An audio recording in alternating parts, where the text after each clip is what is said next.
Hello बच्चों, कैसे हैं आप लोग। तो आज लोग हम लोग स्टार्ट करने जा रहे हैं डिटर्मिनेंट का पार्ट 2, जिसमें हम लोग पढ़ेंगे इवैल्यूएशन ऑफ लिमिट।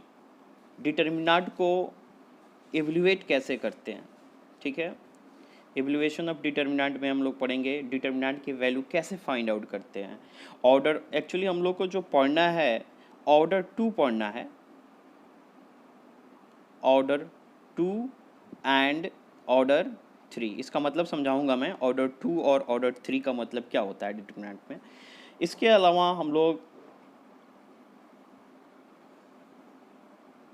हम लोग पढ़ेंगे एनसीईआरटी का एक्सरसाइज 4.1, एक्सरसाइज 4.3 एंड एक्सरसाइज 4.4, ठीक है। अच्छा, एक चीज़ मैं बता दूं, हम लोगों ने पढ़े थे माइनर और कोफैक्टर। हम लोगों ने पिछले क्लास में पार्ट 1 में मैंने सिखाया था, तो उसके हेल्प से आप लोग को बता दूं मैं। आप लोग एक्सरसाइज 4.4 का क्वेश्चन नंबर 1 और क्वेश्चन नंबर 2 इजी वे में जाके सॉल्व कर सकते हैं। तो आप लोग जाइए 4.4 का क्वेश्चन नंबर 1 और क्वेश्चन नंबर 2 सॉल्व कीजिए। इसमें माइनर को फैक्टर निकालना है। अगर कोई डाउट होता है तो कमेंट सेक्शन में लिखिए, मैं उसको बता दूंगा आप लोग को कैसे सॉल्व करना है, ठीक है। तो स्टार्ट करते हैं हम लोग। इवैल्यूएशन ऑफ लिमिट, कैसे इवैल्यूएट करेंगे लिमिट को। चलिए देखिए, इवैल्यूएशन ऑफ डिटर्मिनेंट स्टार्ट कर, लिमिट में बोला था, सॉरी इसके लिए। इवैल्यूएशन ऑफ डिटर्मिनेंट में क्या पढ़ना है, ऑर्डर 2। ऑर्डर 2 का मतलब क्या था, what is the meaning of order 2। Order 2 का मतलब क्या हुआ, इसको समझते हैं पहले। ऑर्डर 2 का जो मतलब हुआ, उसका मतलब क्या होता है, उसका मीनिंग क्या होता है ऑर्डर 2 का। ऑर्डर 2 का जो मेनली मतलब ये हुआ, जिसका रो, जैसे ये क्वेश्चन 1 की बात करते हैं समझाने वाला। जैसे लिखा हुआ ए बी सी और डी, आप लोगों को दिख रहा होगा पिक्चर पे, ए बी सी डी आपके पास है। एक्सक्यूज मी,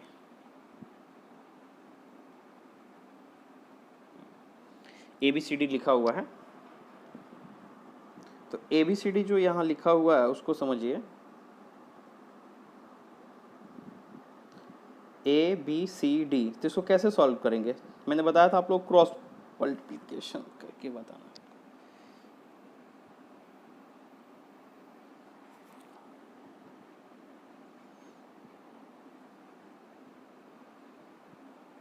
देखिए, मैंने बताया था इवैल्यूएशन ऑफ लिमिट ऑर्डर 2 हमें पढ़ना है। क्या इवैल्यूएशन ऑफ डिटर्मिनेंट में ऑर्डर 2 पढ़ना है। ऑर्डर 2 का मतलब क्या हुआ, जिसके रो और कॉलम कॉलम दोनों क्या हो, 2 हो। दोनों क्या हो, 2। अब यहाँ देखिए 1 में यहाँ लिखा हुआ है ए बी सी डी, ठीक है। यहाँ ए बी सी डी लिखा हुआ है। रो कितने हैं इसमें, इसमें रो 2 हैं और कॉलम भी कितने हैं, 2 हैं, ठीक है। यहाँ 1, ये 1 हुआ और ये 2 हुआ, मतलब ये ऑर्डर 2 हुआ, ठीक है। उसी तरह हम लोग देखते हैं क्या, ऑर्डर 3 को समझते हैं। जैसे ये 2 नंबर में देखिए, इसमें रो कितने हैं, 1 2 3 रो हैं, कॉलम कितने हैं, 1 2 3, तो ये ऑर्डर 3 हुआ, ये ऑर्डर अपना 3 हुआ। तो हमें इवैल्यूएशन ऑफ डिटरमिनेंट में मेनली ऑर्डर 2 और ऑर्डर 3 ही सीखना है। अब कैसे सॉल्व करते हैं उसको मैं समझाने जा रहा हूँ, ध्यानपूर्वक समझिएगा इस चीज़ को, ठीक है। देखिए यहाँ क्या लिखा हुआ है, ए बी, इसकी बात कर रहा हूँ, ए बी सी डी लिखा हुआ, तो हम लोग क्रॉस मल्टीप्लिकेशन किए। तो यहाँ क्रॉस मल्टीप्लिकेशन करेंगे, जैसे ए बी सी और डी है, तो इसको ऐसे मल्टीप्लाई करना है, जो पिछले क्लास में थोड़ा बहुत हिंट्स दिया था। तो कितना हो जाएगा, ए डी, फिर माइनस के साइन देंगे, फिर इसको ऐसे मल्टीप्लाई करेंगे तो कितना हो जाएगा, सी और डी। बस सिंपल सी बात है, ठीक है। ऑर्डर 3 की बात करता हूँ। अच्छा, ऑर्डर 3 में क्या होगा, हम लोग इसको बहुत तरह से एक्सपेंड कर सकते हैं, इवैल्यूएट कर सकते हैं, ठीक है। इसको कितने तरह से इवैल्यूएट कर सकते हैं, अलोंग रो 1, अलोंग रो 2, अलोंग रो 3, या फिर along column 1, along column 2, along column 3। जैसे भी निकालिएगा सबका आंसर क्या होगा, सेम होगा, सेम होगा। जैसे कि इस क्वेश्चन में आपको एक्सपेंड किया गया है रो 3 के अलोंग रो, एक्सपेंड किया गया रो 3 का, तो क्या होगा, प्रोसेस वही है। पहले हम लोग क्या लिखेंगे, यहाँ C1 लिख दिया इस चीज़ में, देखिए C1 लिख दिया गया है। यहाँ पहले क्या किया गया है, C1 को लिखा गया है,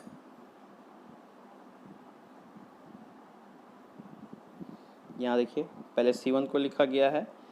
अब C1 को लिख दिया तो ऐसे और ऐसे ख़त्म कर दीजिए, ऐसे बचेगा कि अपने पास A2 A3 B2 और B3, A2 A3 B2 और C3। और साइन आपको सिखा रखा है मैंने, साइन आपको याद होगा तो मैंने बताया साइन कैसे लगाना है। मैंने बोला था कि plus minus plus minus plus minus plus minus plus plus, ठीक है। तो हम लोग इसके ऐड तो बात करेंगे plus minus plus, this is plus, ठीक है, प्लस माइनस प्लस की बात कर रहे हैं।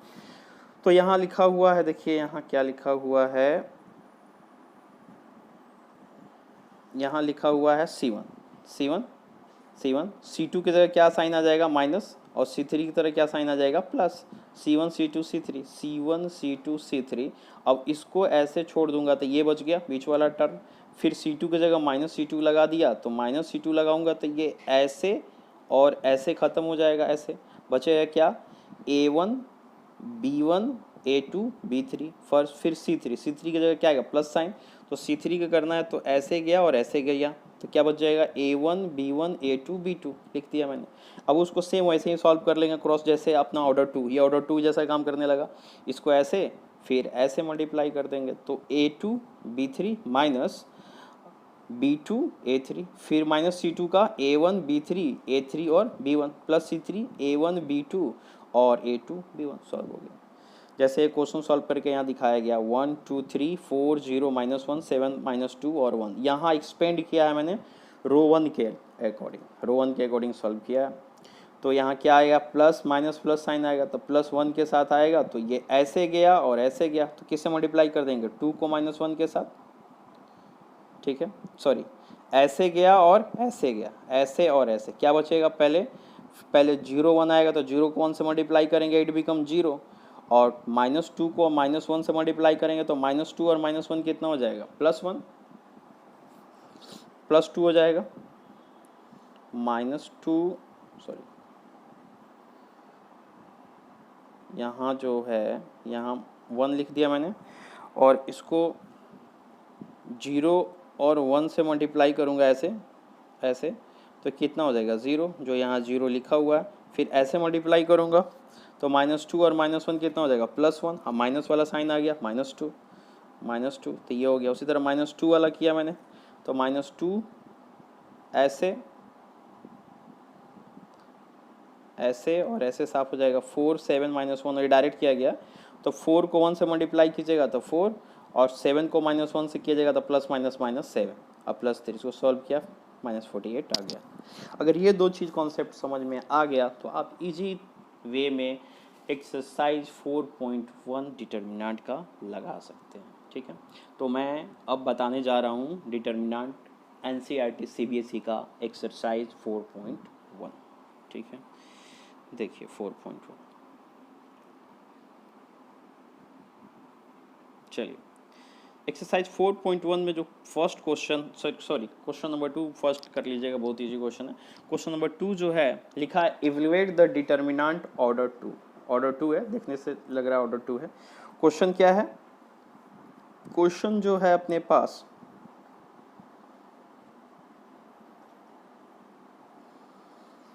है अपना ये वाला क्वेश्चन है, cos theta minus sine theta cos theta, ठीक है। तो हम लोग कैसे मल्टीप्लाई करेंगे, पहले हम लोग देख लीजिए आंसर, देख पहले अपने से एक बार ट्राई कर लीजिए इस क्वेश्चन को अपने से ट्राई कीजिए, cos theta minus sine theta cos theta, ठीक है। तो कैसे मल्टीप्लाई करेंगे, ऐसे cos theta sine theta, sorry cos theta, अब फिर माइनस की साइन आएगी, अब फिर माइनस साइन थीटा से मल्टीप्लाई हो जाएगा, तो ये कितना हो जाएगा, cos square theta plus sine square theta, it become 1, simple सा क्वेश्चन है। उसी तरह क्वेश्चन नंबर 2 भी देख लीजिए, x square minus x1 x -1 x +1 और x +1, वैसे ही क्रॉस मल्टीप्लिकेशन, इसको ऐसे और इसको ऐसे मल्टीप्लाई कीजिए, इसको इससे मल्टीप्लाई कीजिएगा,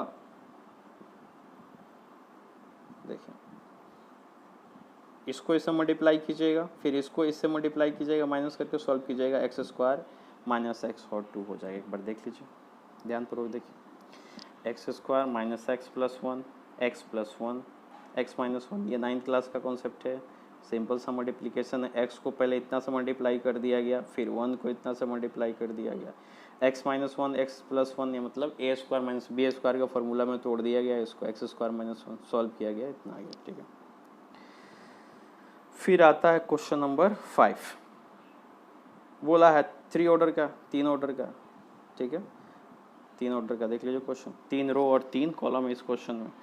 3 माइनस 1 माइनस 2 0 0 माइनस 1 3 माइनस 5 और 0। ठीक है, मैं एक्सपेंड अलोंग सेकेंड रो कर रहा हूँ। Expand along second row. Second row क्यों किया, कोई मुझे बताएगा? सेकेंड रो क्यों किया, कैसे किया? क्योंकि सेकेंड रो में देख रहा हूँ 2 2 जीरो है, 0 0, मतलब 0 को कोई अगले पार्ट से मल्टीप्लाई करूँगा, इट बिकम 0। तो इससे क्या हो जाएगा, क्वेश्चन थोड़ा इजी हो जाएगा। ठीक है, अपना टाइम बचेगा। और एक -1 वाला सॉल्व करना होगा, तो इसके रेस्पेक्ट में देख लीजिए साइन क्या है, -1 प्लस और -1। तो एक्सप्लेन अलोंग सेकेंड रो। तो पहले क्या, यहाँ क्या साइन दिया, माइनस, तो माइनस साइन लगा दिया, 0। अब ये ऐसे गया और ऐसे गया, क्या बच जाएगा, -1 -2 -5 0, -1 -2 5 0। ये करने की ज़रूरत नहीं थी, बट आप लोगों को समझाने के लिए मैंने ऐसा लिखा। वो तो सीधे डायरेक्ट दिख रहा है, इसको इससे मल्टीप्लाई करेंगे, it become 0, it become 0। But समझने के लिए कोई बात नहीं, अभी धीरे धीरे चलते हैं, जब समझ में आ जाएगा तो फास्ट सॉल्व करेंगे। फिर 0, फिर ये कितना दिया हुआ है, 3 - 2 3 0। ठीक है, और यहाँ क्या साइन दिया, -1 -1 और जो ऐसे और ऐसे वर्टिकल में ले जाएंगे, फिर हॉरिजॉन्टल में ले जाएंगे, जो बच जाएगा -3 -1 3 और -5। फिर इसको ऐसे क्रॉस मल्टीप्लिकेशन, फिर इसको 3 को 5 से मल्टीप्लाई किया, -15, 3 -1 -3 और फिर +3, तो इट बिकम -12। ठीक है, आई होप डेट ये क्लियर हो गया होगा क्वेश्चन नंबर 5। इस तरह क्वेश्चन नंबर 4.1 का क्वेश्चन नंबर 2 देख लिए, क्वेश्चन नंबर 5 का फर्स्ट क्वेश्चन देख लिए हम लोग। ठीक है, क्वेश्चन नंबर 7 देखते हैं क्या है। क्वेश्चन नंबर 7 में क्या बोला जाता है, देखिए क्वेश्चन नंबर 7 में क्या कहा गया, लिखा है find the value of x, find the value of x if. अच्छा क्वेश्चन है, find the value of x. अच्छा, मैं जैसे जैसे बताते जाऊंगा, मैं बताते जाऊंगा, थ्योरी पढ़ाऊंगा और बता दूंगा आप लोग को ये और ये एक्सरसाइज आप सॉल्व कर सकते हैं। तो आप आराम से इजी वे से एक्सरसाइज सॉल्व करते चले जाइएगा। ठीक है, बाद में मैं बता दूंगा कहाँ कितना आदमी को क्या होता है कि केवल बोर्ड पढ़ना है, बहुत सारे बच्चे होते हैं कि उनको जेई भी पढ़ना है।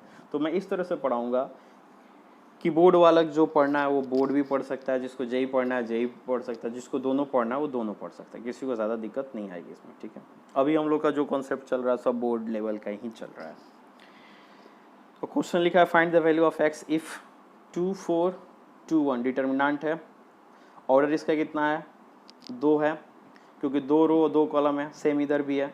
ये इतना इक्वल किया हुआ है, पूछा what the value of x. बड़ा सिंपल है भाई, 2 को 1 से मल्टीप्लाई किया 1, -4 -2 कितना हो जाएगा, 8। ठीक है, फिर इसको भी मैंने सॉल्व कर लिया, जो कहती हूँ इसको इससे मल्टीप्लाई किया, फिर इसको इससे मल्टीप्लाई किया। ठीक है, ये इतना किया तो -8, इसको 2x² और 24 -6 -24 2x², इसको इधर भेज दिया, 18x² 19x की वैल्यू +-3। ठीक है, तो इस तरह का क्वेश्चन आएगा तो आराम से आप सॉल्व कर सकते हैं।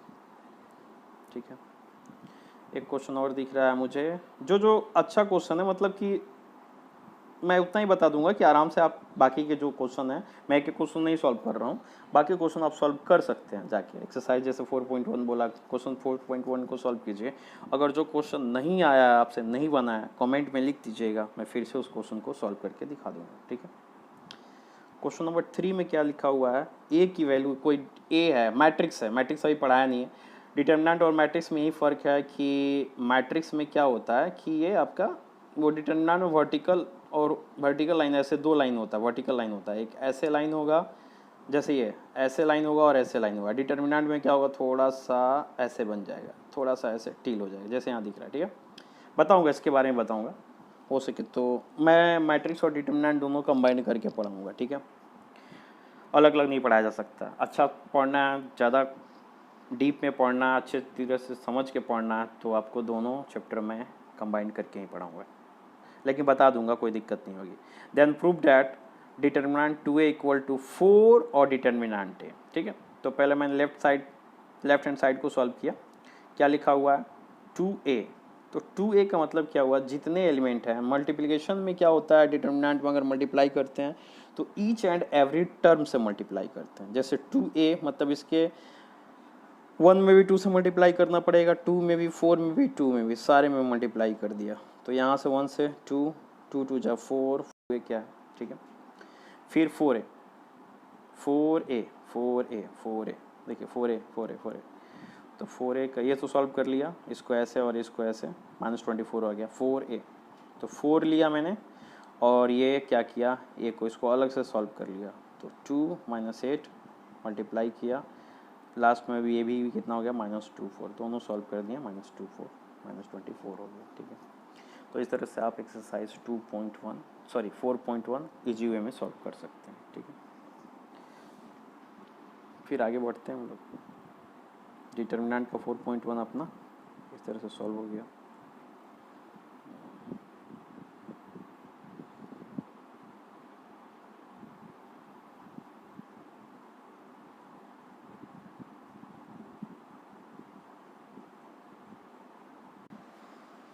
हेलो, तो मैं अब आप लोग को दो मेथड बता चुका हूँ, एक्चुअली में क्या ऑर्डर 2 और ऑर्डर 3, ठीक है। मैंने बता दिया आप लोगों को अभी तक ऑर्डर 2 और ऑर्डर 3 का कैसे सॉल्व करते हैं, डिटर्मिनेंट की कैसे वैल्यू फाइंड आउट करते हैं, और एक्सरसाइज 4.1 में भी क्वेश्चन सॉल्व करके दिखा दिया, ठीक है। अब एक अगला मेथड है को फैक्टर के हेल्प से।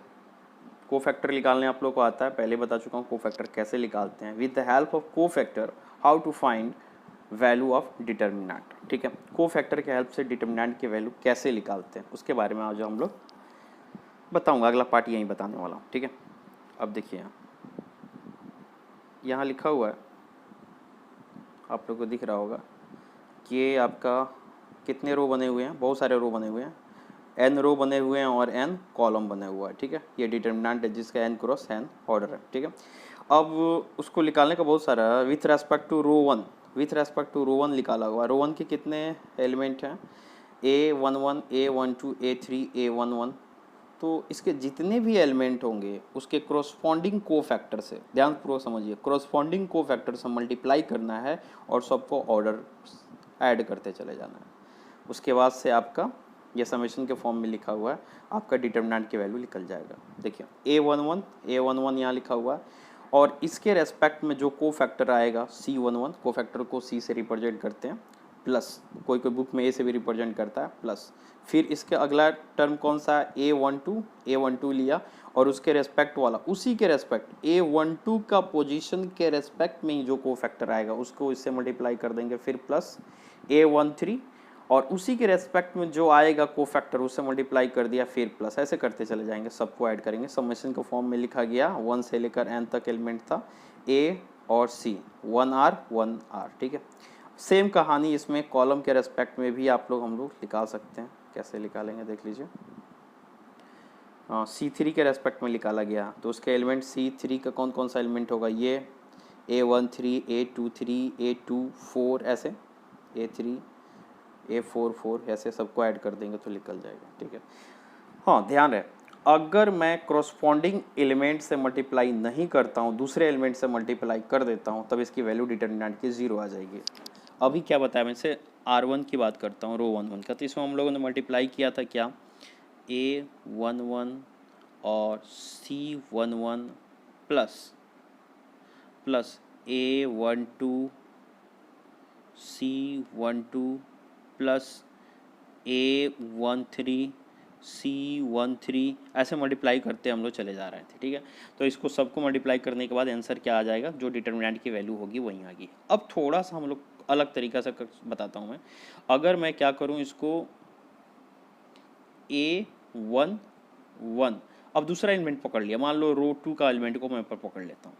जैसे इसमें क्या होगा, C1 2 रो 1 कॉलम, ठीक है, प्लस A, इसके एलिमेंट को पकड़ा 1 2, मल्टीप्लाई किससे कर रहा हूँ, इसके रो 2 के कोफैक्टर से मल्टीप्लाई कर रहा हूँ, C22 प्लस A13 C23, मतलब कि रो ये R1 है और ये जो सेट लिया कोफैक्टर का सेट लिया वो दूसरे का ले लिया, दूसरे R2 का ले लिया, रो 2 का कोफैक्टर ले लिया और एलिमेंट किसका ले लिया, R1 का। अगर ऐसे करेंगे तो डिटर्मिनेंट की वैल्यू कितने आ जाएगी, 0 आ जाएगी।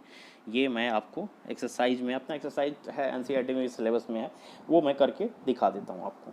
आई होप डेट ये क्लियर हो गया कॉन्सेप्ट। फिर से एक बार बता देता हूँ, कोफैक्टर के हेल्प से हम लोग डिटर्मिनेंट के वैल्यू डायरेक्ट निकाल सकते हैं। क्या करना है, क्रॉसपॉन्डिंग, जैसे R1 को पकड़ा, रो 1 को पकड़ा, रो 1 को अगर मैं पकड़ता हूँ, रो 1 को पकड़ता हूँ मैं, तो उसके करस्पॉन्डिंग को फैक्टर से मल्टीप्लाई करके ऐड करना है।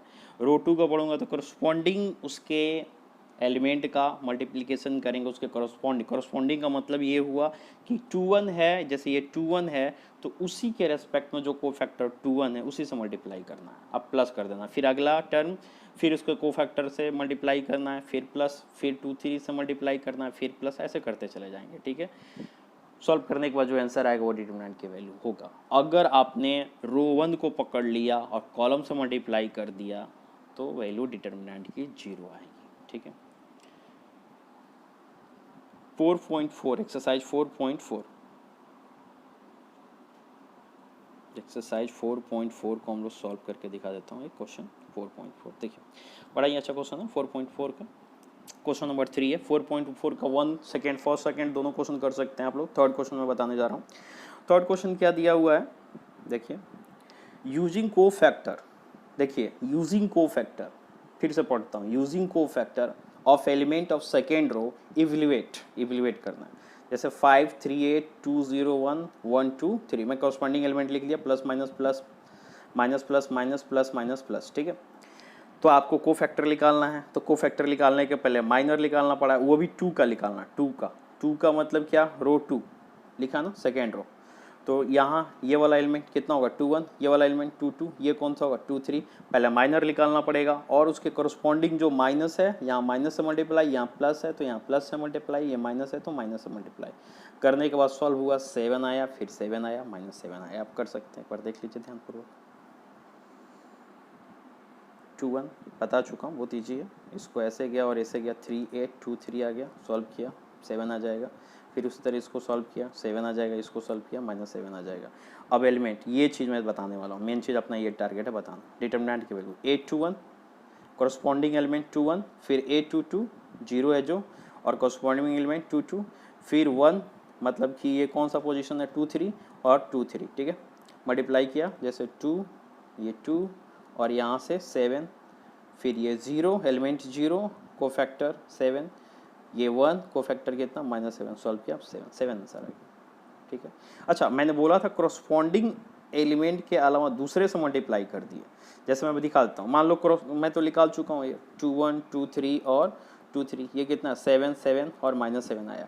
अगर मैं थर्ड, ये तो थर्ड सेकेंड रो का कोफैक्टर है, अगर थर्ड रो के एलिमेंट से इसको मल्टीप्लाई कर दूं 1 2 3 कॉरस्पॉन्डिंग, तो मैंने बोला था इसकी वैल्यू 0 आएगी। मैं करके दिखा देता हूँ, चेक कीजिए, वेट, देखिए एक्स्ट्रा नॉलेज।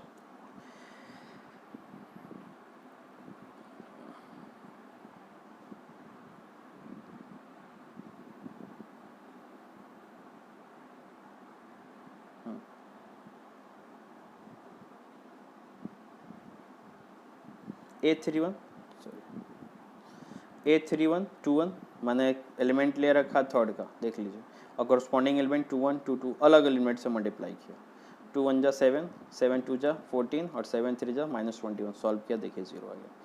इसे हम लोग क्या सीखते हैं, अगर आप कॉरस्पॉन्डिंग एलिमेंट को छोड़ के दूसरे एलिमेंट के, अच्छा कुछ बच्चे सोचेंगे सर ये तो रो 1 है, क्या कॉलम से मल्टीप्लाई कर दूं, भैया उसका कोई कॉन्सेप्ट नहीं है, कॉलम से कोई मतलब नहीं, अपने रो से आप कर रहे हैं तो रो के कॉरस्पॉन्डिंग एलिमेंट की बात करेंगे, को फैक्टर की बात करेंगे। जब कॉलम में सो क्वेश्चन सॉल्व करेंगे तो कॉलम के कॉरस्पॉन्डिंग एलिमेंट की बात करेंगे। ठीक है, यहाँ मैंने मल्टीप्लाई किया है, एलिमेंट लिया है रो 3 का, को फैक्टर किसका ले लिया, रो 2 का, तो मैंने बोला ऐसा करेंगे तो वैल्यू कितनी आएगी 0, और यहाँ आपके स्क्रीन पर दिख रहा है कि वैल्यू कितनी है 0 है।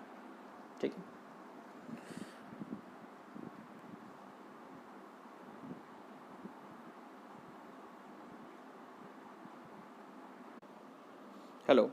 अगला जो पार्ट है अपना है कि area of triangle with the help of determinant कैसे निकालते हैं। Area of triangle with the help of determinant कैसे निकालते हैं। जैसे यहाँ एक ट्रायंगल बना हुआ है, ए का पोजीशन कितना है, उसका कोऑर्डिनेट क्या है x1 और y1, और बी का कोऑर्डिनेट कितना है x2 और y2, और सी का कोऑर्डिनेट कितना है x3 और y3। एरिया निकालने का फॉर्मूला क्या हो जाएगा, 1/2 x1 x2 x3 y1 y2 y3 1 1 1, मतलब x1 x2 x3, ठीक है, y1 y2 y3 1 1 ले लिया, ठीक है। अच्छा, आपको याद रखना चाहिए एरिया डिस्टेंस ये हमेशा पॉजिटिव होता है।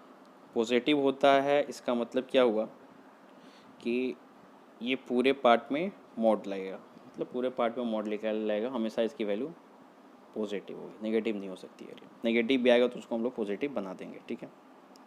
अच्छा, एक चीज़ और समझ आ देता हूँ आपको। अगर area if the triangle is collinear then area become zero. Obvious है, अगर वो ट्रायंगल नहीं है तो क्या स्ट्रेट लाइन है, स्ट्रेट लाइन है, ऐसे एक लाइन बन जाएगा जैसे ये लाइन है, ठीक है, तो उसका एरिया कितना हो जाएगा जीरो। तो कभी कभी क्वेश्चन में पूछ देता है कि 3 वर्टेक्स दे देगा ट्रायंगल का और बोलेगा कि इसको प्रूव कीजिए ये जो वर्टेक्स है ये कोलिनियर है, मतलब 3 पॉइंट दिया है, तो अगर आपको प्रूफ करना है कि तीनों पॉइंट कोलिनियर है तो आप बहुत सारे मेथड है, उसमें एक मेथड और भी आपको ऐड हो गया कि उसका डिटर्मिनेंट निकालेंगे, उसका एरिया निकालेंगे उस पार्ट का, अगर वो एरिया जीरो हो जाता तो इट बिकम कोलिनियर, ठीक है। बस इतना ही छोटे से कॉन्सेप्ट को हेल्प से आप लोग एक्सरसाइज 4.3 एक्सरसाइज एनसीईआरटी का सॉल्व कर सकते हैं। तो मैं बताने जा रहा हूँ क्वेश्चन नंबर 1, ठीक है। फर्स्ट क्वेश्चन क्या दिया हुआ है, लिखा है कि ए बी सी कोई पॉइंट दिया हुआ है 1 0 0 6 0 और 4 3, इसका एरिया निकालना है, ठीक है। फार्मूला आराम से लगा दीजिए, बहुत इजी क्वेश्चन है। डिटर्मिनेंट फार्मूला क्या है, 1/2 x1 x2 x3। x1 यहाँ कितना है 1 6 और 4, 1 6 और 4 दिया हुआ है, और ये कितना दिया हुआ है 0 0 3 0 0 3, और ये कितना दिया हुआ है 1 1 1, तो फार्मूला में लगाना ही है। तो एक्सपेंड अलोंग रो 1 के अलोंग रो 1 के रेस्पेक्ट में इसको सॉल्व कर देता हूँ, आपको पता ही है रो 1 के उस रेस्पेक्ट में कैसे सॉल्व करते हैं। तो 1/2 लगा दिया, और इसको मैं डायरेक्ट सॉल्व किया हूँ, थोड़ा इसको ऐसे किया और इसको ऐसे किया, तो 0 को इससे मल्टीप्लाई करेंगे तो 0 हो जाएगा, और इसको इससे मल्टीप्लाई करेंगे -3, फिर 0 को नहीं लिखा, 0 से मल्टीप्लाई कोई चीज़ से करते हैं तो 0, अगला पार्ट लिख लिया 1 +1 था, तो 1 ऐसे गया और ऐसे गया, कितना बचा 6 और 3 मतलब 80, 0 4 -0, सॉल्व किया इतना आ गया 1/3 5/2 स्क्वायर यूनिट हो गया, ठीक है। आई होप डेट समझ में आ रहा होगा, एक बार लिख लीजिए, आप लोग देख लीजिए पॉज करके। अच्छा, जितने चीज़ें बताता हूँ आप पॉज करके उस चीज़ों को लिख लिया कीजिए, जैसे ये पूरा क्वेश्चन है समझ जाइए, पॉज करके लिख लीजिए, स्क्रीनशॉट भी ले सकते हैं इसका, ठीक है।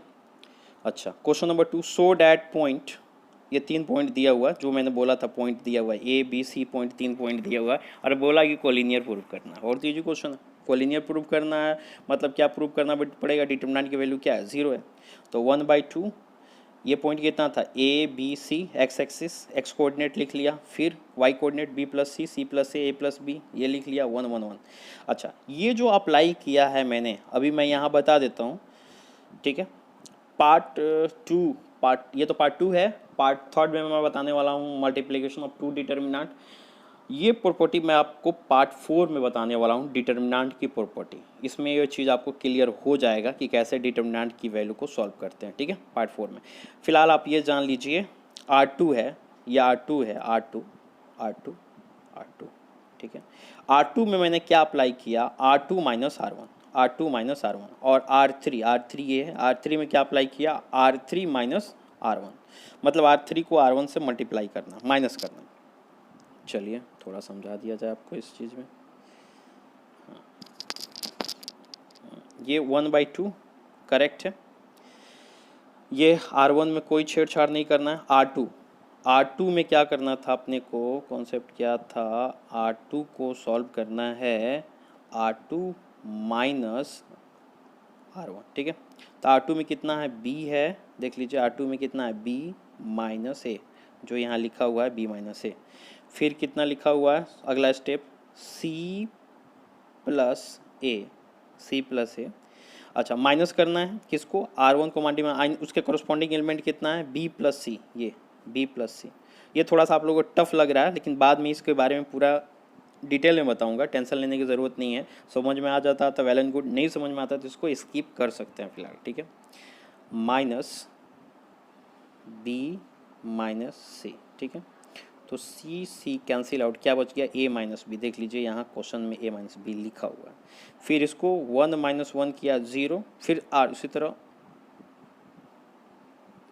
R3 में भी करना है, R3 माइनस R1। अच्छा, कोरोस्पॉन्डिंग एलिमेंट को माइनस करते हैं। कोरोस्पॉन्डिंग एलिमेंट का मतलब क्या होता है समझा देता हूँ। जैसे C है तो इसका इसके सामने वाला कौन है, A, तो C माइनस A करेंगे तो C माइनस A दिख रहा होगा। फिर A प्लस B है तो A प्लस B है, इसमें से माइनस कौन, इसके सामने वाला B माइनस C, तो B माइनस C, तो B कैंसिल हो गया, A माइनस C दिख रहा है। अच्छा, 1 को 1 से माइनस करेंगे तो 0। आई होप डेट क्लियर हो गया होगा। जैसे R2 minus R1 B minus A, इसको इसमें से माइनस करेंगे तो B plus A B minus C, तो C कट जाएगा, A माइनस B बच जाएगा। 1 को 1 से माइनस करेंगे 0, फिर C को माइनस A से करेंगे तो C minus A plus B minus C, तो B कट जाएगा, कितना आ जाएगा, A माइनस C, 1 माइनस 1 0, ठीक है।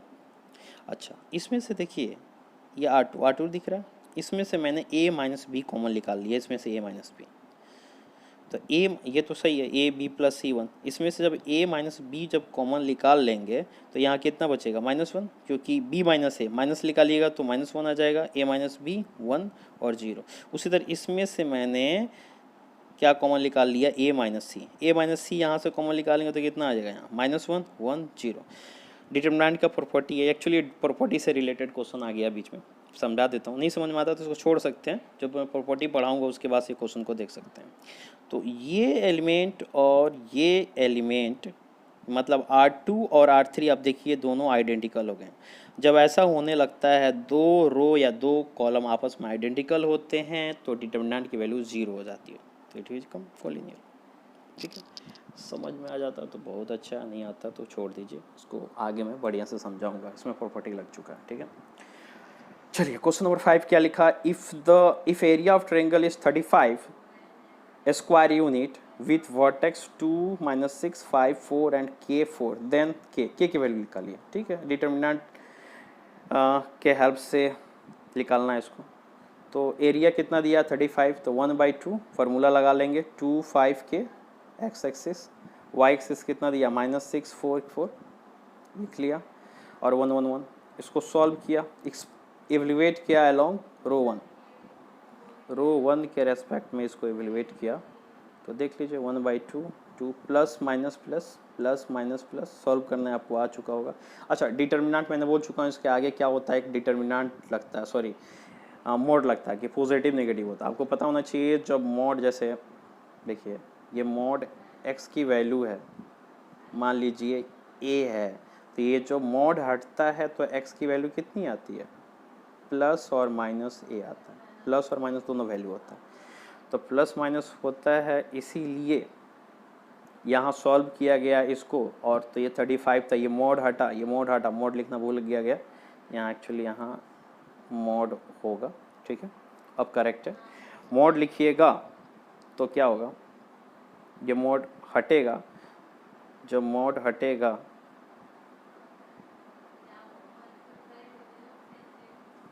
तो यहाँ प्लस माइनस 35 आया, ठीक है। इसको सॉल्व कर लीजिए, सॉल्व कीजिएगा, देख लीजिए 2 4 -1 कैसे सॉल्व हुआ, कोई डाउट होगा तो पूछ सकते हैं। के की वैल्यू यहाँ सॉल्व करते चले गए, प्लस माइनस 7 आया, तो एक बार 7 लिया और एक बार -7 लिया, तो के की वैल्यू -2 आया, के की वैल्यू 12 आया। ये ऑप्शन वाला क्वेश्चन था, ये ऑप्शन डी है जो करेक्ट ऑप्शन होगा। तो thank you for watching this, समझ में आया होगा, कुछ डाउट होगा तो आप लोग कमेंट सेक्शन में लिख सकते हैं। एक्चुअली अभी क्या है, पूरे हिंदुस्तान क्या पूरे दुनिया में लॉकडाउन चल रहा है, मजबूरी में मुझे इस टाइप का वीडियो बनाना पड़ रहा है, नहीं तो मैं बोर्ड पर ही बताता, इस क्वेश्चन को बढ़िया से आप लोगों को समझाता बोर्ड पर ही। तो जब तक लॉकडाउन है, क्योंकि मेरे पास बोर्ड है, अभी मैं रूम पर ही हूँ, बोर्ड मेरे पास अवेलेबल है नहीं, बोर्ड जब आ जाता है तो मैं क्लासरूम में भी वीडियो बना के आप लोग को डालूँगा, उसके लिए टेंशन नहीं है। जैसे थोड़ा बहुत मुझे कुछ मिलता है, क्योंकि घर में मेरे ब्लैक बोर्ड नहीं है, वाइट बोर्ड नहीं है। वाइट बोर्ड होता तो मैं आप लोगों को पूरा बढ़िया से समझा पाता, इसके लिए सॉरी। लेकिन जितना हो सकता है मैं चाहता हूँ कि जितने बच्चे हेल्प ले सकें मेरे से, मैं उतना हेल्प करने के लिए रेडी हूँ। जहाँ तक मेरे से संभावना हो रही है, मैं आप लोगों को जितना मेरे को ऊपर वाले ने दिया है नॉलेज, उसके अकॉर्डिंग आप लोग को हेल्प करना चाहता हूँ और कर भी रहा हूँ और आगे भी करूँगा। जितना अच्छा से मुझे जितना बढ़िया सुविधा मिलते जाएगा उतना मैं आप लोग को अच्छे से अच्छे ऑनलाइन चीज़ें प्रोवाइड करूँगा। ठीक है, बस आज के लिए इतना ही।